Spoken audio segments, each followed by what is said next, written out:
اور دلیل انہوں نے یہ دی کہ اللہ کریم نے قرآن مجید میں فرمایا ہے کہ انما یخشی اللہ من عبادہ العلماء، اللہ کے بندوں میں سے جو عالم ہیں وہ رب سے ڈرتے ہیں۔ تو دینی تعلیم، اس کی معلومات حاصل کرنے کی کوشش کریں، صحیح کریں۔ قرآن مجید کی ایک آیہ کریمہ کا کچھ حصہ جو میں نے تلاوت کیا، اس میں اللہ کریم نے فرمایا اپنے محبوب سے، کہا وَقُلْ رَبِّ زِدْنِی عِلْمًا، اے محبوب آپ میری بارگاہ میں یہ دعا مانگیں، آپ یہ عرض کریں کہ اے رب میرے علم میں اضافہ کر دے، اے مالک میرے علم میں اضافہ کر دے۔ بہت ساری چیزیں ایسی ہوتی ہیں جن کی زیادتی ٹھیک نہیں ہوتی، وہ زیادہ ہو جائیں تو نقصان کرتی ہیں، لیکن علم ایک ایسی چیز ہے کہ جس کے بارے میں رب کریم نے کہا کہ محبوب آپ دعا مانگیں کہ آپ کو زیادہ علم دیا جائے۔ اور پھر علم ایک ایسی چیز ہے کہ کوئی بھی آدمی یہ دعویٰ نہ کرے کہ میں نے بڑا حاصل کر لیا ہے، میری اب تکمیل ہو گئی ہے، میں اب مکمل ہو گیا ہوں۔ جن کو اللہ نے غیب کے خزانوں کی کنجیاں دی ہیں نا، ان سے بھی رب کریم نے کہا ہے کہ محبوب آپ دعا کریں کہ مالک میرے علم میں اضافہ کر دے۔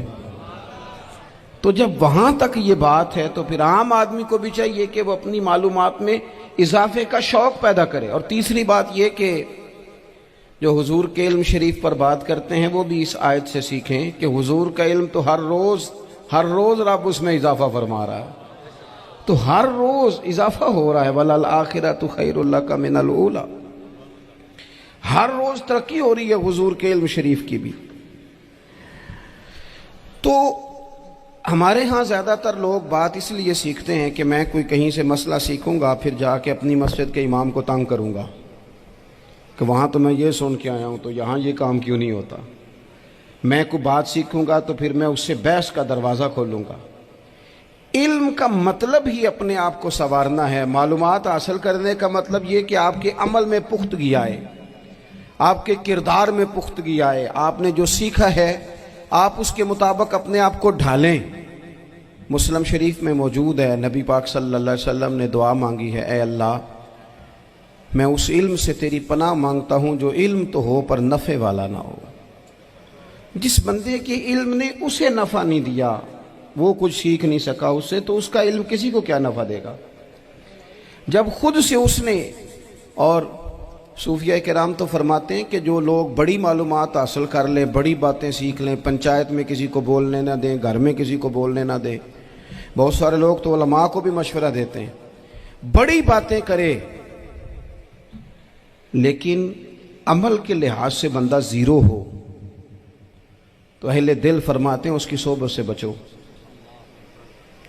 اسے بڑا پتہ ہے، بڑی باتیں آتی ہیں، بڑی باتیں کرتا ہے، لیکن گفتگو کی حد تک تو بہت بڑا ہے، عمل کے معاملے میں صفر ہے۔ بہت سارے لوگ مسجد کے حجرے میں میٹنگ ہو رہی ہوتی ہے اور وہ لمبی لمبی دلیلیں اور مشورے دے رہے ہوتے ہیں، نماز کا ٹائم آ جائے تو اٹھ کے چلے جاتے ہیں، کہتے ہیں میں اپنے محلے دی مسیتیں پڑھنی۔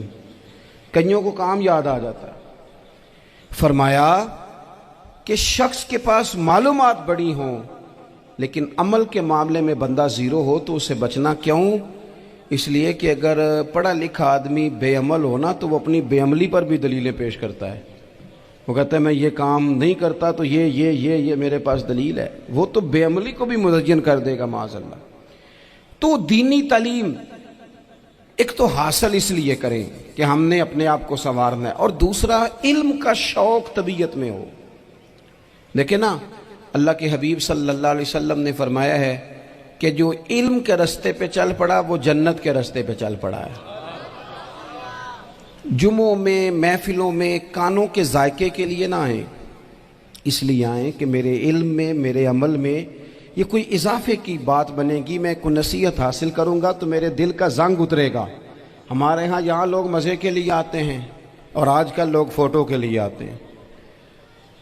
ان دو کاموں سے نکل کر خالص اصلاح کی نیت سے علم کا شوق، ہمارے ہاں تیزی سے ایک حرکت کی گئی، علماء کا وقار خراب کیا گیا اور لوگوں کو دینی علوم سے دور کیا گیا، اور اس میں بعض بیچارے واعظین اور خطباء نے بھی کردار ادا کیا جب جعلی پیر کی تعریفیں کھول کے کی، اور اسے پتہ نہیں کہاں تک یہ اسٹیج ہوتے ہیں نا، ان میں کوئی بندہ اچھا لگے بھی تو اس کے لیے دعا کرنی چاہیے، تعریفیں نہیں کرنی چاہیے۔ تعریفیں اس کا کوئی فائدہ نہیں ہے، اس بندے کو تو دعا کا فائدہ ہے، اگر آپ کو اچھا لگ رہا ہے تو اسے دعا دیں، اس سے زیادہ کچھ نہیں کریں۔ اور ہمارے ہاں جناب وہ نقیب محفل بیچارے کی شامت آ جاتی ہے اگر تعریفیں تھوڑی کرے تو، کہتے ہیں انہوں تو نام ہی نہیں لینا ہوں، وہ بھائی اس کے نام لینے سے آپ کا قد اونچا ہوتا ہے۔ تو علم اور عالم ان دونوں چیزوں سے قوم کو دور کیا گیا۔ دینی تعلیمات کا فقدان ہے، جو میٹرک تک لوگ 60-70 کتابیں پڑھ جاتے ہیں انہیں بھی قرآن پاک ٹھیک سے نہیں پڑھنا آتا، دور کیا گیا۔ آپ مجھے بتائیے، چلیں ایک مسجد ہی آپ دیکھ لیں، اس مسجد کے اندر اگر ایک طرف ایک عالم دین مشکات شریف کھول کے بیٹھے ہوں، حدیث پاک کا درس ہو رہا ہے، یا بہار شریعت کھول کے بیٹھے ہیں، فقہی مسائل بیان کیے، اور اسی مسجد میں ایک بابا جی جبہ پہن کے تگڑا سا بڑی سی پگڑی باندھ کے اور 500 دانے والی تسبیح لے کے بیٹھے ہیں، اب ایک بندہ اندر آتا ہے تو وہ کدھر جائے گا؟ عالم کی طرف کہ بابا جی کی طرف؟ وہ کیوں جا رہا ہے بھلا بابا جی کی طرف؟ وہ اس لیے کہ ہم نے اسے یہ بتایا ہی نہیں کہ جس طرح سبحان اللہ سبحان اللہ سبحان اللہ پڑھنا عبادت ہے نا، اسی طرح دارابا پڑھنا بھی عبادت ہے۔ اسے ہم نے بتایا نہیں کہ جب تک علم کے رستے میں رہنا بھی عبادت ہے، جب تک اسے یہ سمجھ نہیں نہ آئے گی کہ جس طرح وظائف کی کتاب پڑھنا عبادت ہے، اسی طرح مشکات شریف پڑھنا بھی عبادت ہے، حدیث بخاری کا درس لینا بھی عبادت ہے، مسلم شریف کی احادیث پر اپنے اساتذہ سے بیٹھ کر دروس پانا بھی عبادت۔ جب تک یہ پورا مزاج دیکھیں نا، نبی پاک صلی اللہ علیہ وسلم نے فرمایا رات کی ایک گھڑی بھر دین سیکھ لینا ساری رات نفل پڑھنے سے بہتر ہے۔ اب ہمیں سمجھنا چاہیے کہ کتاب پڑھ کے بھی بندہ رب رسول تک پہنچ سکتا ہے، کتاب و سنت رستہ آسان کرتے ہیں، لیکن ہمارے ہاں کیا مزاج دیا گیا ہے؟ بابا جی کے پاس چلو، ضرور جائیں بابا جی اگر نیک ہیں تو منع کوئی نہیں کر رہا، لیکن جو سوچ ہمیں حضور نے دی ہے ہم نے اسی سوچ کے مطابق اپنے معاملات کو ترتیب دینا ہے نا۔ اب ایک بات میں نے آپ سے پوچھی اور آپ نے کہا قوم ساری بابا جی کی طرف جائے گی۔ حدیث پاک کس طرح ہے؟ اللہ کے محبوب مسجد شریف میں تشریف لائے، دونوں جانب لوگوں کے حلقے بنے ہوئے ہیں، لوگ بیٹھے ہوئے ہیں، ایک حلقے میں لوگ اللہ کی یاد کر رہے ہیں، ذکر ہو رہا ہے، ایک حلقے میں بیٹھ کے ایک عالم کتاب و سنت کا درس دے رہے ہیں، ایک صحابی اور باقی سن رہے ہیں۔ خاص توجہ کریں نوجوان میری بات پر، رسول کریم صلی اللہ علیہ وسلم دونوں کے بیچ کھڑے ہو گئے اور کریم نے فرمایا دونوں محفلیں خیر کی ہیں، دونوں ہی حلقے خیر کے ہیں۔ اور پھر حضور فرمانے لگے مجھے چونکہ رب نے استاد بنا کے بھیجا ہے، میں چونکہ معلم بن کے آیا ہوں، یتلو علیکم آیاتنا ویزکیکم، میں چونکہ کتاب و سنت کی تعلیم کے لیے آیا ہوں۔ یہ لفظ کہتے کہتے حضور اس جماعت میں بیٹھ گئے جو دین پڑھ اور پڑھا رہی تھی۔ حضور وہاں بیٹھے جہاں بات دین کی ہو رہی، جہاں لوگوں کو اللہ رسول کی بات بتائی جا رہی۔ تو جمعے میں وقت پہ آئیں، اپنی دینی معلومات مضبوط کریں اور اپنے لیے مضبوط کریں۔ میں آپ کو بڑے درد سے یہ بات عرض کرتا ہوں، اگر دن میں 100 لوگ مسئلہ پوچھتے ہیں نا شریعت کا، تو ان میں 95 لوگ وہ ہوتے ہیں جو طلاق کا مسئلہ پوچھتے ہیں۔ والد صاحب نے، بیٹی کے والد صاحب نے 2 مہینے پہلے آرڈر دیا ہوتا ہے فرنیچر کا، بیٹے کی شادی ہو تو مہینہ پہلے شیروانی والے کو بھی کہنا پڑتا ہے، گاڑیاں بک کرانی پڑتی ہیں، میرج ہال بک، یہ سارے لوازمات ہم کرتے ہیں، سارا کچھ کیا۔ گاڑی سے گھر بسنا ہے، میرج ہال سے بسنا ہے، فرنیچر سے بسنا ہے، ہم نے سارا کچھ ان کو بتایا، لیکن کاش 2 گھنٹے بچی کسی معلمہ کے پاس جاتی، بچہ کسی استاد کے پاس جاتا، نکاح طلاق کے مسئلے بھی سیکھتے۔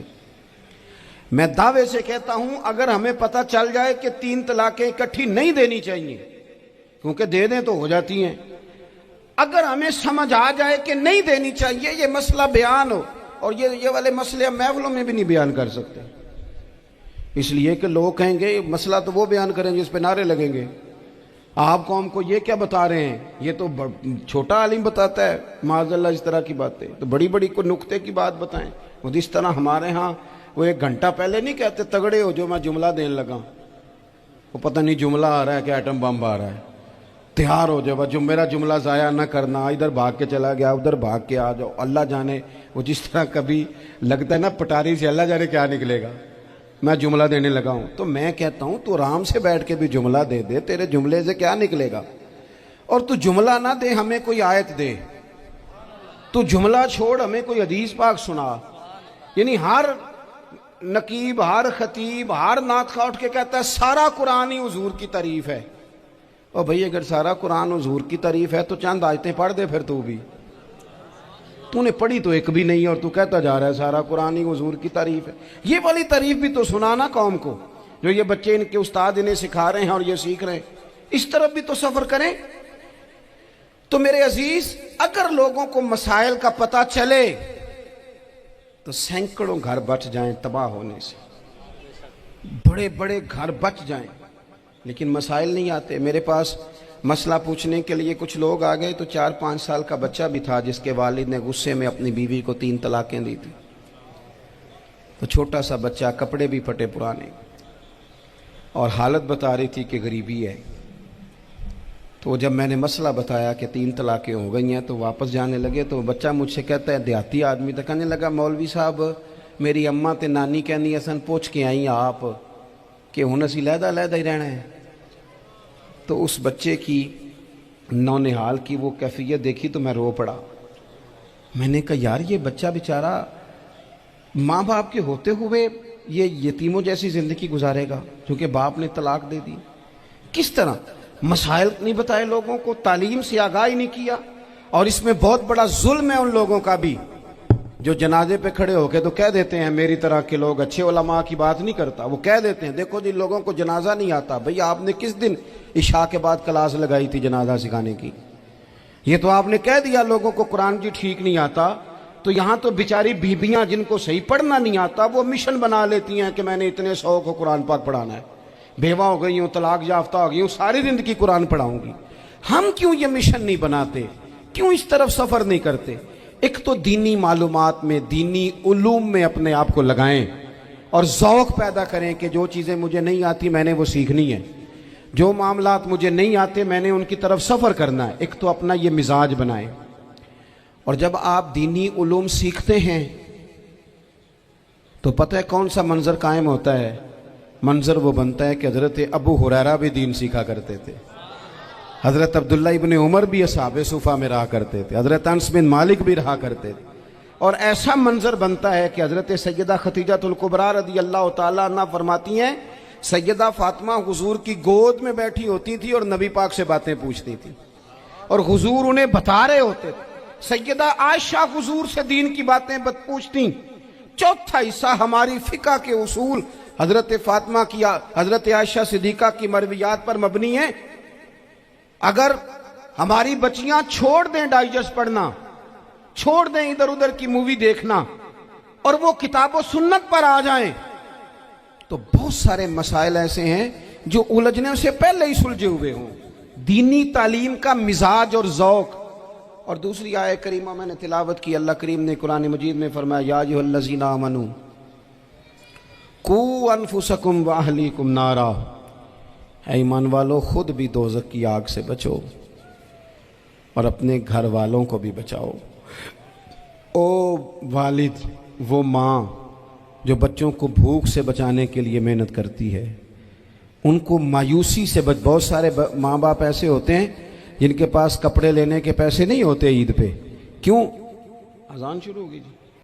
عزیز بھائی، جس طرح ہم اپنے بچوں کو دیکھیں، بہت سارے ماں باپ کے پاس گنجائش نہیں ہوتی، لیکن اس نیت سے کہ بچوں کے دل ٹوٹ جائیں گے، عید پہ کیسے گزارا کریں گے، مشکل سے بھی کپڑے خرید کے دیتے۔